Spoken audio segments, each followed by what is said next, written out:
இணைந்து ஜெபிப்போம். ஆண்டவரே இயேசுவே, வாழும் கடவுளே, உம்மை ஆராதிக்கின்றேன். எனக்கு வாழ்வை தர ஒரே மகனை என் பாவங்களுக்கு கழுவாயாக தந்தவரே, நன்றி கூறுகின்றேன். ஆண்டவரே, என் அழுகுரல் கேட்டு உம் பார்வையை என் பக்கம் திருப்பி அருள்மொழி தந்தவரே, நன்றி கூறுகின்றேன். நான் போவதால் நீங்கள் பயனடைவீர்கள். நான் போகாவிட்டால் துணையாளர் உங்களிடம் வரமாட்டார்.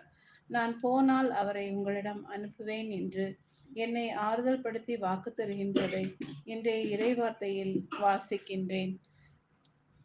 இயேசுவே, உமது தூய தூதரால் என் பாவ பழிகளை மூடிவிடும்.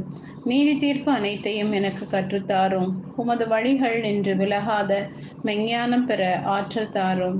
கருணை நிறைந்தவரே, உம் பார்வையில் மறைவானது ஒன்றுமில்லை. என் பலவீனத்திலும் என்னை அன்பு செய்து அணைத்தவரே, ஏனெனில் உம் சினம் ஒரு நொடி பொழுதுதான், உம் கருணை தலைமுறை தலைமுறையானது. புதிய நாளை தந்து வழிநடத்தும். உம்மையும் உமது துணையாளரையும் எந்நாளும் பரிசுத்தமாக அணுகி வர அருள் தாரும்.